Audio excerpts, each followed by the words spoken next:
Alright. Hi everybody. It's me, the Sack, and I'm back after another hiatus because that keeps happening. Again, being busy with the stores all the time, I do not have nearly as much time to do this as I would wish, and there's all kinds of stuff I've wanted to do and I haven't had the chance to. So, I'll keep making excuses, and you're gonna have to unfortunately deal with it, but I'm really gonna try to put more video content out for you. However, because it is Halloween, and Super Castlevania 4 was released today for the Virtual Console, I would like to go ahead and get into this one a little bit with you guys, because, well, I want to give you something. So, hopefully we can do this more than a little bit, you know, like once a month. I didn't even download Super Mario Brothers, the original, until about a week ago, just because I've been so pressed for time. So let's go ahead and get started, without further ado, as they say, and see what this game is like. Super Castlevania 4. This is one of my favorite series, and Super Castlevania 4 does a lot of really amazing things, which we're going to get into. It should look pretty good on the gamepad as well, too, as Super Nintendo games tend to do, and there's our beautiful Konami logo. Alright, so let's see what's going on. We have Start Continue option, and Castlevania games aren't traditionally filled with options, so let's hear the wolf howl and see what we can do. Customize your control, change the sound, and check out some music and sound effects. That's always a nice option because Castlevania is known for having good music. And this game actually has music of sort of a different style, but it's great, a great soundtrack, and the password system, which is always nice, even though battery backups are way better. Let's go ahead and start the game. So, what's my name? How many letters do we get?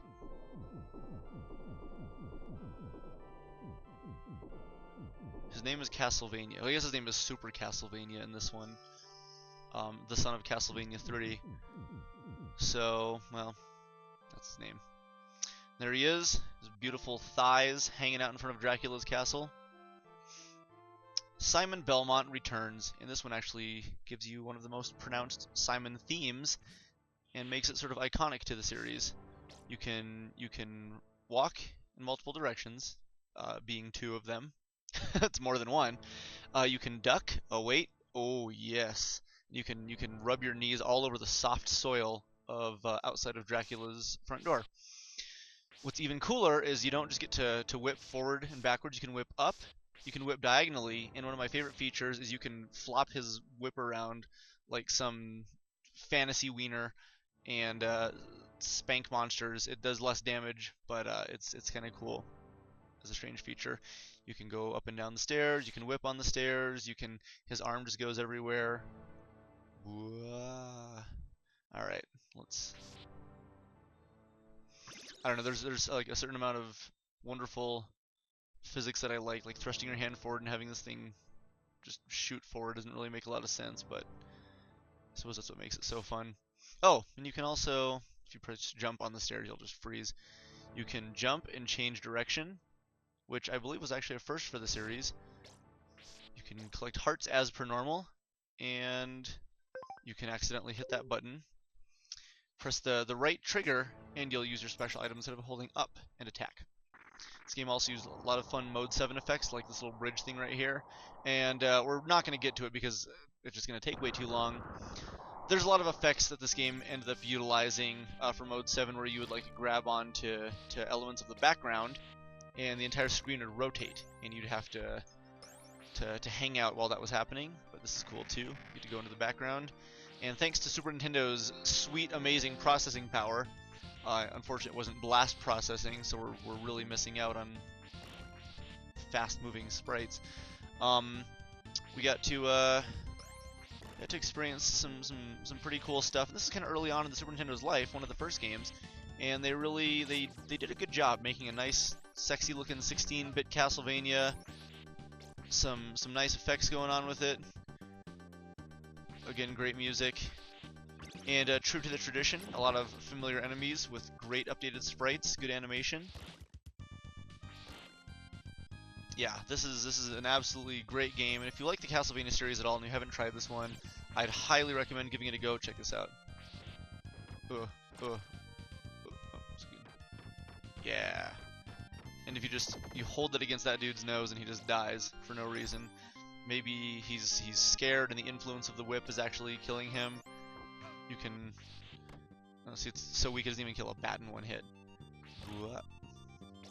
Oh, there we go. That's that's some physics right there. Keep this thing totally afloat.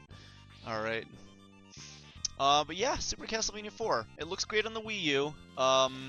As the Super Nintendo games have a very nice, sharp look to them. You can, wow, you can swing across chasms, and you can surprise zombies that are trying to climb over the walls.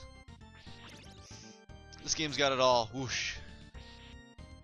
Throw your boomerang, boom, boom. Look at that. Look at that. Castlevania of a different flavor. Now, my favorite Castlevania, as I prefer the sort of more traditional ones. I love Symphony of the Night, and I love Castlevania 2, and you know, stuff like that. I really dig just the level-to-level design. And overall, Dracula X, the PC Engine version, might end up being my favorite ultimately, but this game's extremely special. It's got a lot of the classic upgrades, as you can see right here. The number 2 allowing us to throw multiples of the same item. The only problem with this game is that Simon Belmont is not represented as like a weird gay pilot the same way he was in Captain N. And I know I think it comes as a disappointment for a lot of people, because people are expecting this really strange, conceited attitude and I'm gonna go kill Dracula, but I'm so beautiful I can't even bother. This is kind of a weird thing, a little splat of snakes, I guess. I'm not really sure what that is, but great game. I believe $8 on the Virtual Console, or $1.50 to upgrade. Yeah, and it's a good challenge. I don't think it's quite as difficult as the classic Castlevanias, the NES versions, but still absolutely worth your time. Some great songs, some truly fantastic level designs. Some Mode 7 that will send you to heaven. Oh, look at that. Yeah. See, badass dance moves. This game is a programming masterpiece. No, truly one of the best. And for Halloween, this is an especially extra special great game. Look, there's even a horse in the background hanging out with his buddy. There's Medusa heads. They're blonde this time. There's those crappy platforms that you dance on and they flip around if you put too much weight directly. Alright, so yeah. There's chicken strips hidden in the candles. Being in a block makes that much more sense. Being inside a candle is a little bit weird, but there's a sexy ghost. Let's go ahead and scare it to death. Let's go ahead and just finish the first stage. We'll see what happens here. You can check out the gist of this game. Oh, yeah. Get a big old heart. Make sure you don't land on those platforms and kill yourself. Very carefully approach the stairs, lest you fall down here and die. Yeah. More chicken strips inside the candle. Alright, here we go. I believe this is boss number 1. Horse. Oh, dude. Broke his horse. And again, patterns. There it is. He's gone. He left us. He left us. But that's not what I'm gonna do. There we go. Doing some squats. Killing Dracula. Beautiful leg muscles for a beautiful man. Embark with Simon Belmont on this delicious quest and figure out the secrets and perils of Dracula's very beautifully rendered castle. Look at that, even some Mode 7 to zoom in. Here we go, Destination 2, map style, like Castlevania 3 used to offer us. I guess Castlevania 1 kinda did.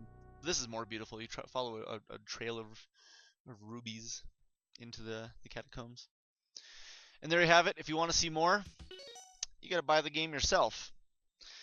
Thank you, everybody, and I hope you enjoyed this episode of Sack Time as much as I did. And again, I'll try to get back into it. Maybe I won't just do Virtual Console stuff. I'll keep doing some other stuff. Picked up Batman. I'm borrowing a copy of Sonic the Lost World. And I haven't had a chance to play either of those games for more than 10 minutes. I haven't even played Pokemon this week. So there's a lot going on, and with the holidays approaching, I'm going to be pretty busy. But I do want to make time and priority for you guys because I'm in love with every one of you. All of you. That's a lot of collective love. Again, thank you, and we'll see you next time on Sack Time.